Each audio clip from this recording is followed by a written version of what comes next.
Good afternoon. I will be your host today for this episode of the Weird World of Wood Turning. In today's video, the Rick Turns Research Department will attempt to uncover some of the many mysterious secrets lurking behind microcrystalline wax.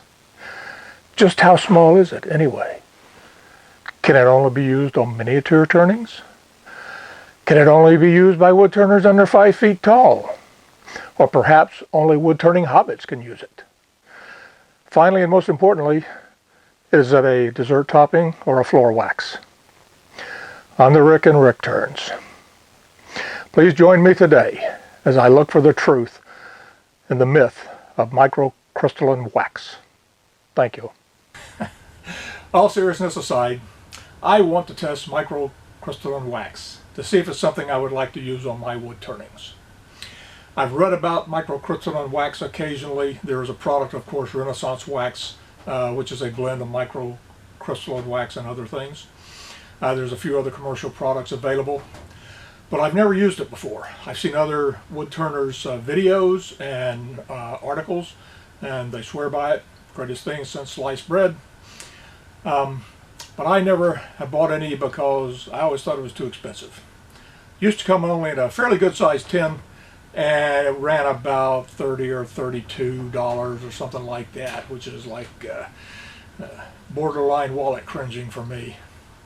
But recently, Renaissance wax, I don't know how recently, but I recently noticed that you can get a smaller tin now of the Renaissance wax for around $15, $16, and I'm willing to risk that much money. So I want to test the microcrystalline wax for 3 things. One is appearance, shininess.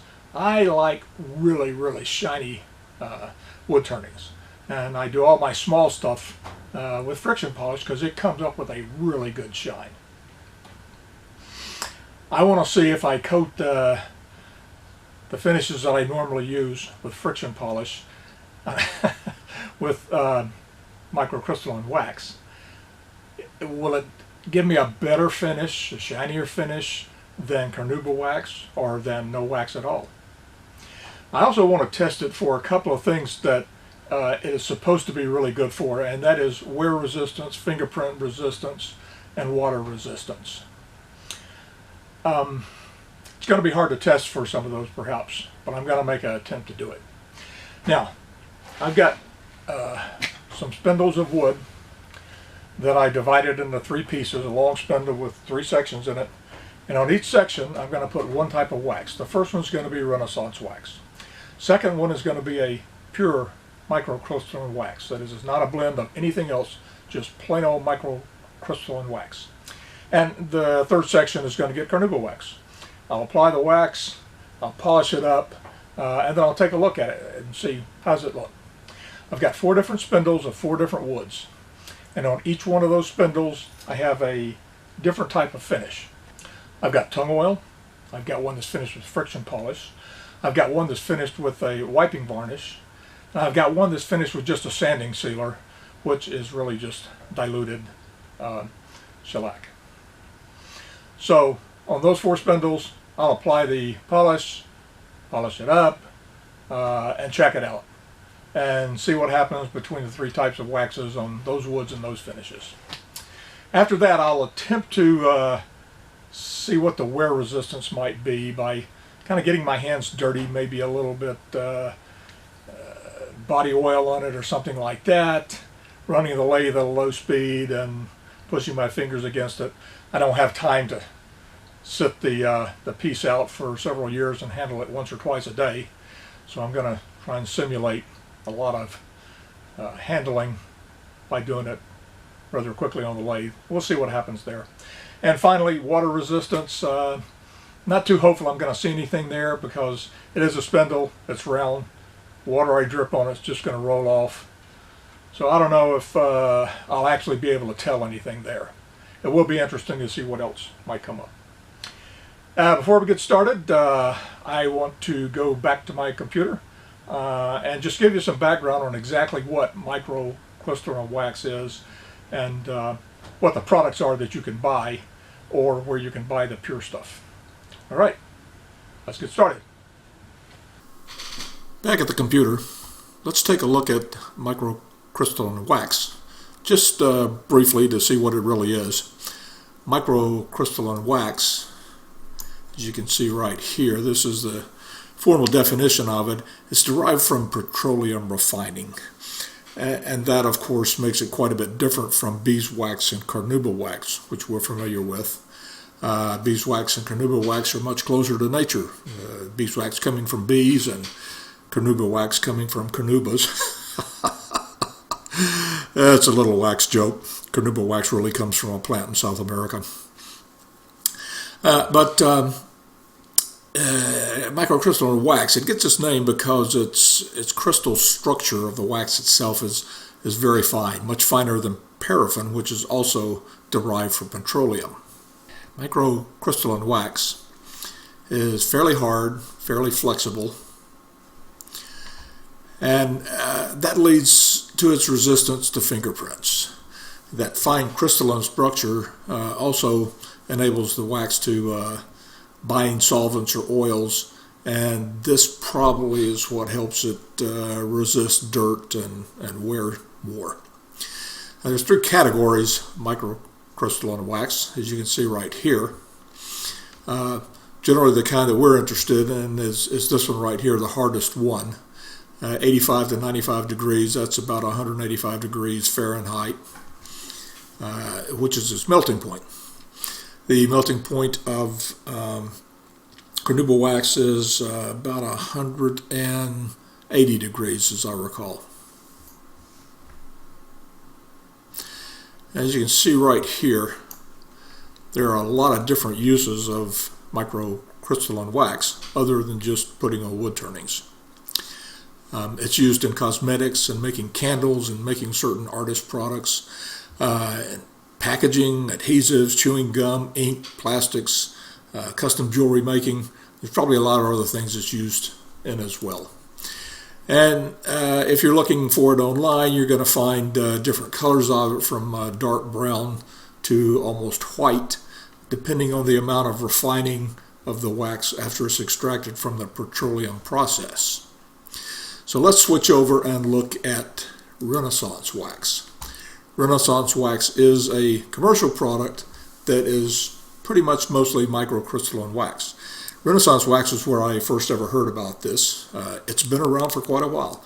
Renaissance wax was developed back in the 1950s by the British Museum, and they needed something that would protect wood and metal museum exhibits better than what they currently had, and they found the microcrystalline wax would resist fingerprints, wear, water, alcohol better than other coatings that they had been using.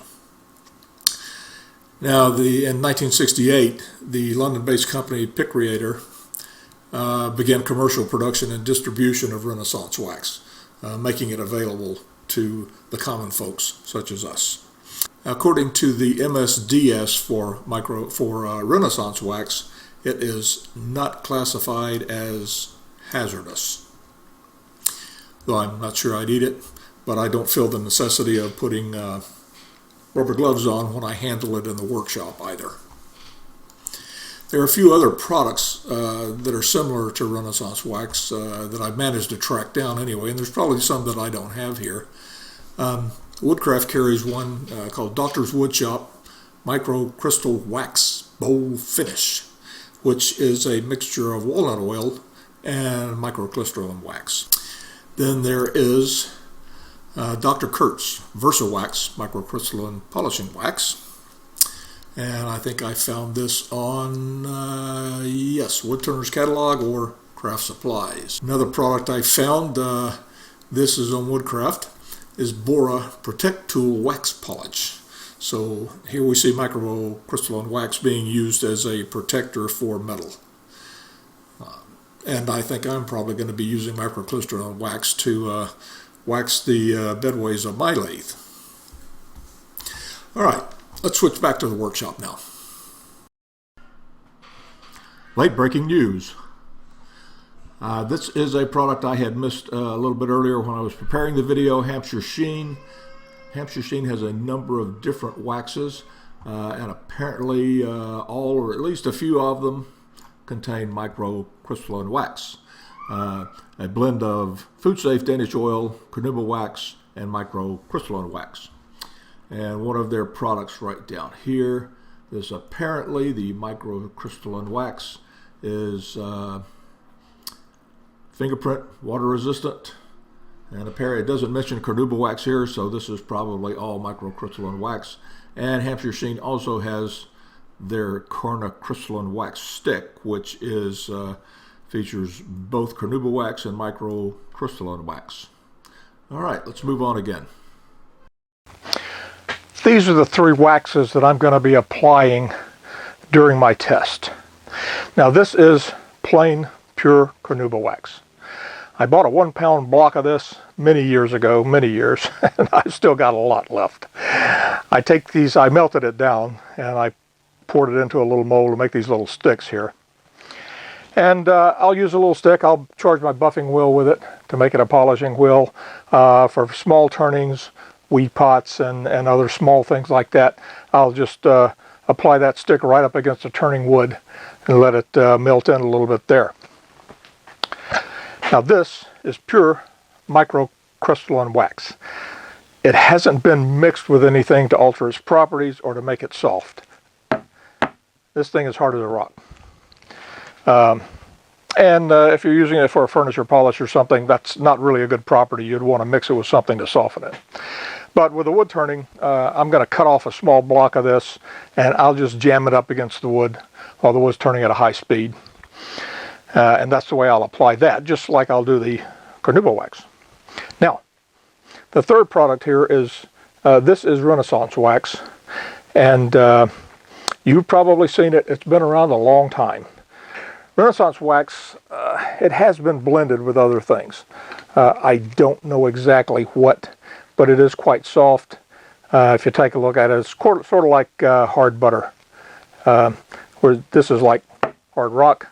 This is actually soft enough you can very easily dent it with your finger, and you can also very easily rub a cloth on it to get some of it out, which is why it's been blended to be softer so that you are able to use it. All right, those are the three waxes. Now I'd like to show you the test subjects and wood spindles.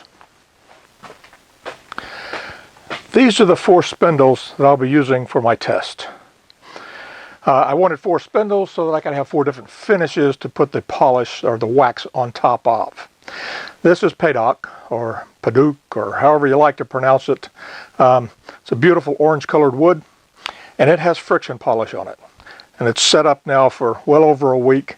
There's been quite a bit of a delay in my getting around to this video after I started working on it. This is Red Heart and it's got tung oil on it. And you can see it's a little bit flatter finish. There's only a very mild shine on this. It's set up for over a week as well. Next is Quina, or perhaps it's Quina. Looks a little bit like walnut, doesn't it? Perhaps not quite as dark. This has got a wiping varnish on it.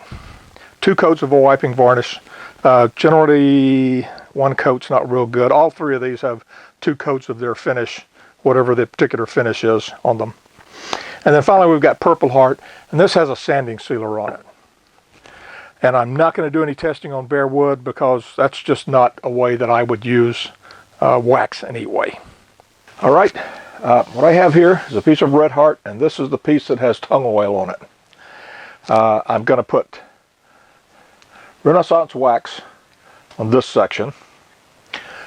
I'm going to put pure microcrystalline wax on this section, and I'm going to put carnauba wax on this section, and that's the same order that I'm going to do all of the different spindles on. Now the pure crystalline wax, microcrystalline wax, and the carnauba wax, they're hard sticks. I can't really just wipe them on. I'm going to have to put them on while this is running, and I'll be setting it to a fairly low speed, I think. Well, maybe not. Maybe 1,000, 1,500. This one, the Renaissance wax right here, now this has been softened by addition of other things to it.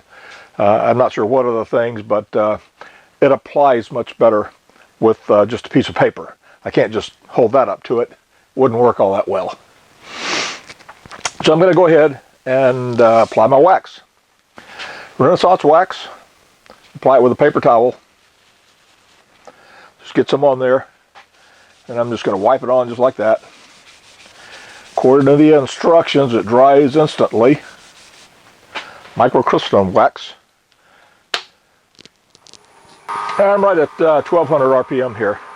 Microcrystalline wax. And just can see it going on there. Over to my carnauba wax, same thing.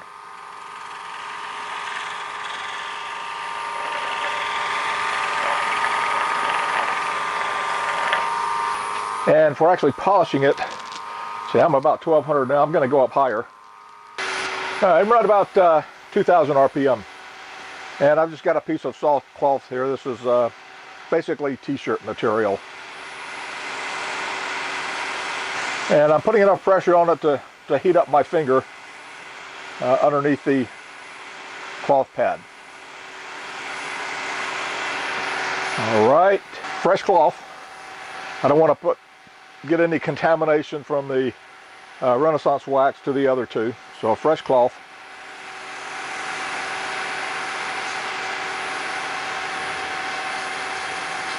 Now you can see where it's kind of melting, where it gets briefly very shiny. Probably means I got more wax on there than what I should have. Fresh cloth for the carnauba wax.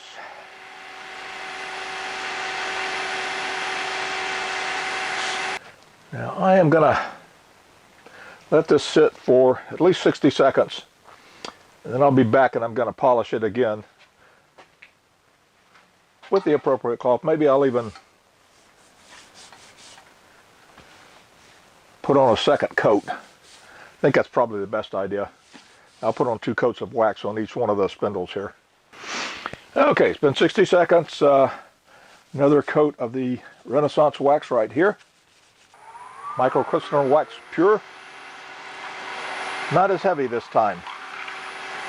And the carnauba wax pure.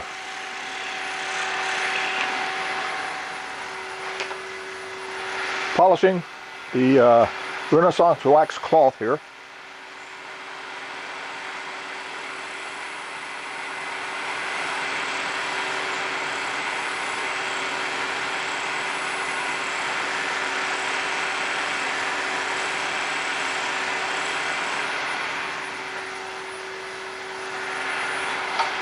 Pure microcrystalline wax cloth.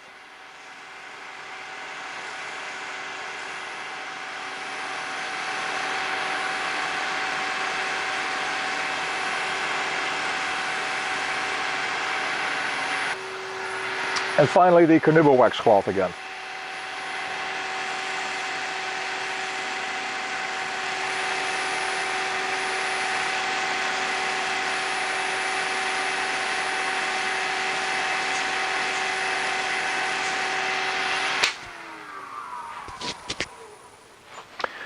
And let's take a look. Okay. I'm not sure how this is going to look on camera, even looking in the viewfinder here. But looking at it in person here, let me see if I can, this will help any. All right, this is, the carnauba wax is very clearly the winner here. It's much more shiny. Not hugely shiny, but much more shiny. Now, pure microcrystalline wax and Renaissance wax, I think the pure microcrystalline wax is a tiny bit shinier. It's kind of hard to tell. It also depends on the angle that you're viewing at to get the light reflected, but it appears to me that the pure is just a little bit brighter or shinier than the Renaissance wax is. All right, I'm going to give this 60 seconds. Going to polish it one more time, and that'll be it for this test. Okay, 1 minute, one more polish. No more wax. Cloth for the pure microcrystalline wax. cloth for the carnauba wax.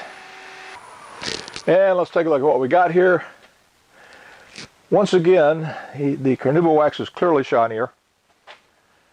And between these two,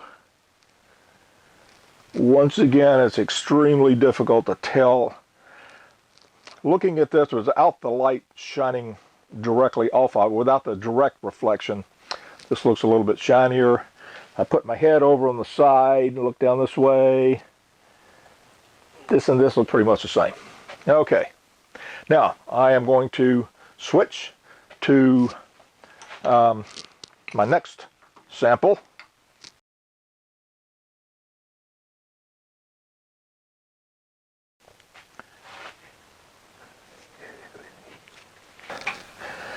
I must say, Purple Heart is fantastic wood. I love the color.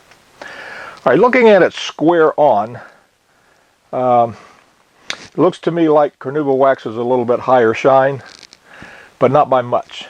Now, if I look down the length of it, say I'm on the headstock side and kind of look down the length where I can get a different reflection of light, they all look the same. They all appear to be just as shiny. So that's pretty nice. All right, time to go to the next piece of wood. And let's have a look. Let's see, get the best surface showing, at least right on top here. I like the Purple Heart. Viewing it square on, carnauba wax is shinier. If I shift over this way, where I can get a reflection all down the length of it, this one and this one, that is pure carnauba, pure microcrystalline, are both about equivalent. The Renaissance wax is just a very tiny bit less shiny. I mean, to the point that it's probably insignificant, or maybe it's just me imagining it. So let's switch to the last piece of wood that I've got. And let's take a look. Square on. They look identical to me. Headstock side, getting a nice glare off of it. All three of them appear to be about the same degree of shininess. All right, that's really good. And it's kind of surprising because I thought carnauba wax was going to shine up more than the microcrystalline wax was. Just from what I had read, it's not, you know, a high shine is not necessarily mentioned in the properties or features of the microcrystalline wax. I want to show all four spindles side by side here. Now this is the order that we did them. Red Heart with tung oil. Purple Heart. What was Purple Heart? Purple Heart with sanding sealer. Quina wiping varnish. And the Paydock friction polish. If you take a look, these look pretty much the same. So any kind of top coating that lends a little bit of a shine to it looks like it's going to be pretty much the same, regardless of the wood or whatever. The tung oil, of course, gave kind of a flat finish, and see, it has picked up a little bit of a shine, but not much. This is a Renaissance wax. This is the pure microcrystalline wax, and this is the carnauba wax, and this one might be a little bit brighter, but not a whole lot. So that's the way all three of them look there, and they all look really nice. All right, on to the next test. Back at the test rig again. Now, this is the fingerprint test, followed immediately by the wear test. So for the fingerprint test, I'm going to do pretty much what it sounds like. First, I'm going to lock the lathe rotationally, because I'm going to be putting my finger, or my thumb in this case, right square on the top. I want to make sure I can find the place to look at again. And also, you see right here, this is a heater. It's a little cool out here, but the main reason is to get the thing up, say, around 80 degrees or 85 degrees or something, just to simulate a little more extreme temperature than 70 degrees. And I've had this on for 3 or 4 minutes, and I'm going to shut it off now. All right. So I'm going to try this. I'm going to stick my finger right square dead in the center here, my thumb, really, really hard. Much harder than any kind of thumbprint you'd ever get, I think, from people casually handling an object you turn. And the same thing here. This is the pure microcrystalline.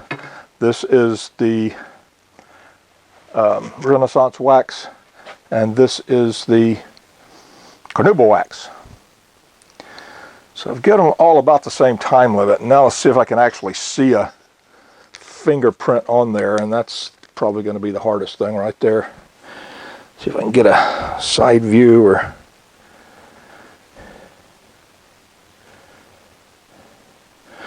Well, I don't see anything there. And I don't see anything there. Now these are both Renaissance wax, these two.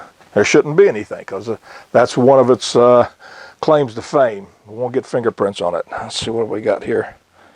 Aha! It's very faint, but I can see a fingerprint right there. Actually, it's about half of a fingerprint, but it is there. Okay, that's interesting. And I should be able to, of course, rub it right away.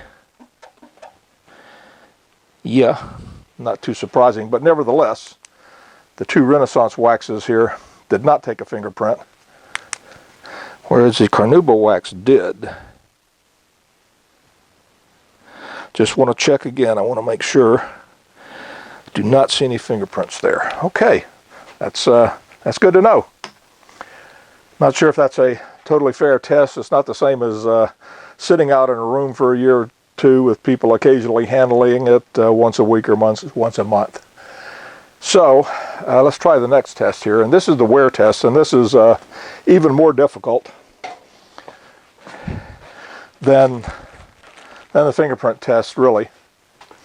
And what I've got here is a mixture of 2 drops of 3-in-1 oil, some very fine sanding dust from around the workshop, a little bit coarser sawdust from my bandsaw. It's probably some walnut, and then a little bit of sawdust off of here, and I don't know what it was. So I'm going to get some of this on my fingers, run the lathe at a low speed, say around 400, and just take this on my fingers and clamp it down on there and do the same thing here and here. Then I'll stop it, see if there's any detectable deterioration of the finish. Hitting right at 321, that's good enough. I want it to be slow. Gonna get a little bit of this stuff on my fingers here. So my fingers are just kind of dirty. I'm not gonna try and grind it in. And I'm gonna apply it right in the middle here. And we'll give it about 15 seconds. Okay, that's for the Renaissance wax. Get some more dirt and stuff on my fingers here. I've also got a little bit of outside dirt. Okay, and we're going to start now. All right, and now for the carnauba wax, a little bit more dirt and dust and tiny bit of oil, and give it 15 seconds here. All right, that's 15 seconds. Simulating undoubtedly at least 14 years of wear. Take a look. In each case, I put my finger right in the middle. And you get my close examination flashlight and take a look along here. So really what I'm looking for is any patch in the middle here that's not quite as brilliant or nice looking as the ones on the side. So I do not see any evidence of wear there. Go over here to the pure Renaissance wax. Well, there's a little bit of dirt on there that I left. Don't see anything there. Down here on the carnauba wax, I don't see a thing. In other words, all three seem to still be about the same. The little bit of dirt and so forth that I put on there didn't seem to affect it. I'm going to add a little more oil. If I could get a little more oil off my skin, it would be much better, but Unfortunately, I went and took a shower today. What the hell was I thinking, really? Okay. Now this time, I'm definitely kind of dirty here. Gonna do the same thing. And that is 15 seconds. You wipe my fingers off. See if we can see anything here. Alright, once again, I was really right in the center here. On the Renaissance wax, don't see a thing. The pure microcrystalline wax, don't see any deterioration of the finish. Carnauba wax, I can see a little bit right down here. Very, very little bit, but there's some little lines or something in there, maybe that were carved in there by pieces of dust. It's very minor, so I can't say it's a tremendous thing, but it is there. I'm going to try one more thing while I'm at it. I've got sawdust all over the floor, and I hate to let it go to waste, so I'm going to turn this up to about, let's say 800. Alright, I'm at 810. I'm going to grab a handful of this sawdust. This is fairly coarse sawdust. And this is some Quina, some Purple Heart, some, what's the other ones I used? Red Heart, and some Paydock. I'm just going to hold my hand over this all along the way. And really just try and make it dirty.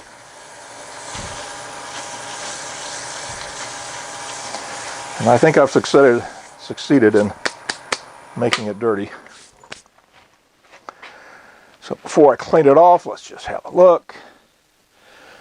Okay, now you can see it's not quite as bright as shine, at least right here and right here. Renaissance wax and pure microcrystalline wax is not quite as bright as shine. Oddly enough, the carnauba wax is a little bit brighter. So I'm going to get some more sawdust like this and repeat the step. Put a little pressure on it.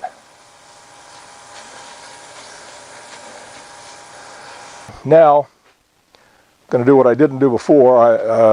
I'm going to just take a piece of a clean paper towel and just run over the whole thing.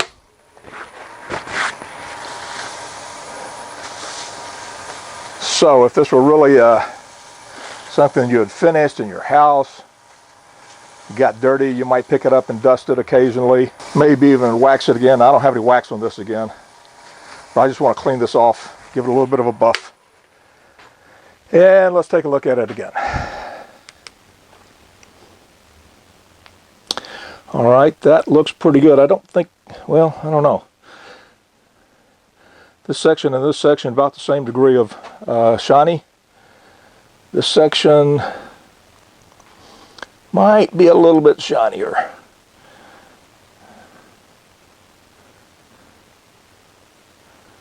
I do believe it is. I believe this section is a tiny bit shinier. And this, both of these are about the same. Now I'm going to grab a piece of cloth. I'm going to go up to 1200. About 1200. This is a piece of denim here. And I'm just going to buff it one more time. Get a close-up on it, or a brighter light on it, and a reflection down the end. Okay, those are really back to their original brilliance. So that's good. The dirt and the oil and stuff like that, although it might have affected them a little bit, after I buffed it up again, didn't have any problem. All right, well that's good news. So Renaissance wax, pure microcrystalline wax, and carnauba wax all pretty much came up the same in those kind of simulated wear testing. Now those aren't very good wear testing, I got to admit that. But it's something anyway. I can't wait around 3 or 4 years to see how it really ends up. Alrighty. Next test is going to be moisture resistance. All right, I'm on my third and final test. This is a test of water resistance. One of the features of microcrystalline wax that is often mentioned when you look it up. What I have here is 3 paper towels, and I poured a teaspoon of water on them. Now, a teaspoon of water doesn't sound like much, but it was actually dripping wet. And they've set for a couple of minutes, so it's not quite dripping wet again. And I'm going to put one of these on each section. Renaissance wax, pure microcrystalline wax, and carnauba wax. There's the Renaissance wax, the microcrystalline wax, and finally the carnauba wax. I'm going to leave these here until they dry out, which will probably take an hour, maybe longer. Don't know for sure. I'll be checking back in the workshop here occasionally. Now, this piece of Purple Heart, this had a finish of sanding sealer on it, which is dilute shellac. Shellac is known for being marred by water. And so that's what I'll be looking for, is to see, after these dry out, is there any difference underneath these paper towels? Did it harm the finish at all, or did the wax that was on there protect it from the moisture? All right, I'll be back in a while. And I'm back. It's been about 5 hours since I put these damp pieces of paper towel on here, and they're completely dry now. So just need to get a flashlight here and take a close look. All right, 1, 2, and 3, and let's have a look here. I think even without the flashlight, here, and here, it's obvious where the damp paper towels were. Each one of them is just looking a little bit, I don't know, a little bit whited out, maybe a little bit stained or something. Frankly, every one of them looks about the same, whereas we might hope that the Renaissance wax and microcrystalline wax would not have gotten as damaged. Let's turn it upside down. Now, upside down, this is 180 degrees here, and of course, as you can see, no staining or anything. We go back to this side, and here we've got just a little bit. You can see how it's a little bit whiter, lighter, something like that. Not sure if I can call it a stain, but let's see if it'll buff out. I am just using a little bit of denim, about 1200. I just buff this a little bit, see if the stain will go away.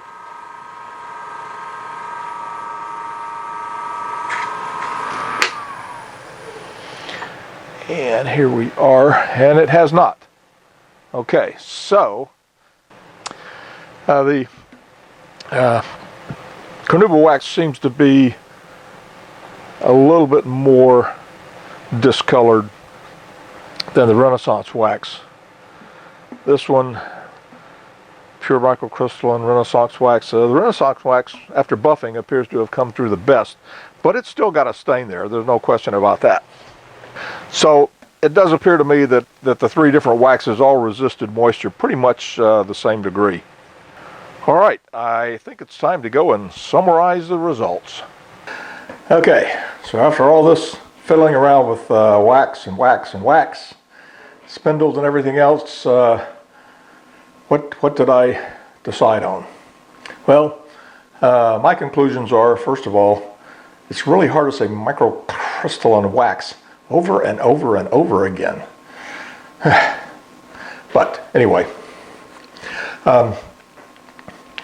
I set out to compare Renaissance wax, which is a commercial processed microcrystalline wax, and pure microcrystalline wax, and carnauba wax, all 3 together.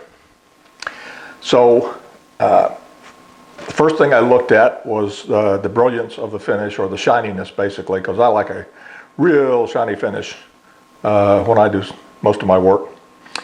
And really what I found there was they were about all the same.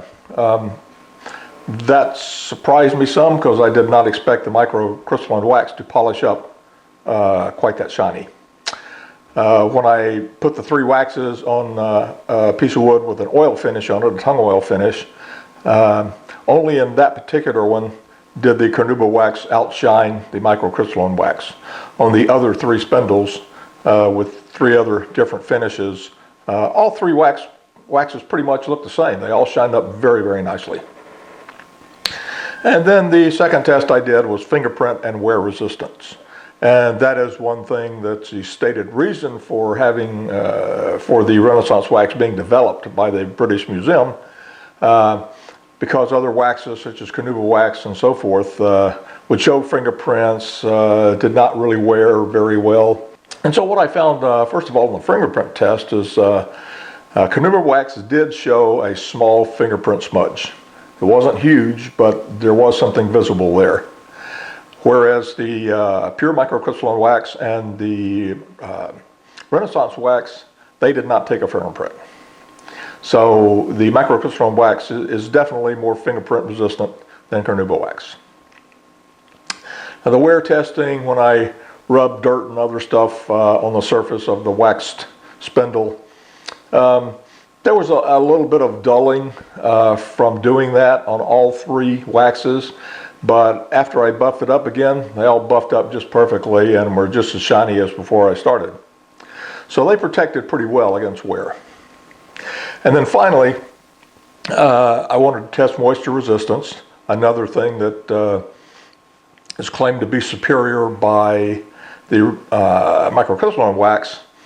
And I did a fairly severe test in that I left a very damp object, a very damp paper towel on the surface for, well, until it dried out, which could have been an hour, it could have been 2 hours. I don't know exactly how long it took. Presumably it would not really, a finished piece would not really encounter that much moisture all at once, maybe, unless you left it out in the rain or something. So what I found there was that the carnauba wax seemed to be a little bit more damaged by moisture. Not tremendously so, it's pretty hard to tell. But all 3 of the waxes, the Renaissance wax and the microcrystalline wax as well, they all allowed moisture damage to get through to the finish of the wood. If you just had a couple of drops of water splashed onto the wood and wiped it off, I doubt that any one of the 3 waxes would have allowed any damaging to the surface. So to sum it all up, I believe the microcrystalline waxes really did outperform, although it was only slightly, but they really did outperform the carnauba wax. Now, carnauba wax is the hardest of the vegetable waxes. And if you look at the data, carnauba wax is just a little bit less hard than the top of the line microcrystalline wax, which is the white version or the light colored version that I was using.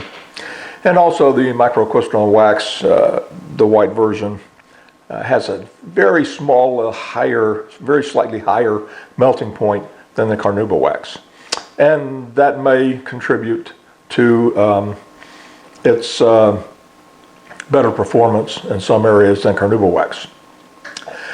The other thing I've noted is that the Renaissance wax product is really a lot easier to use than either the carnauba wax stick or the microcrystalline wax stick.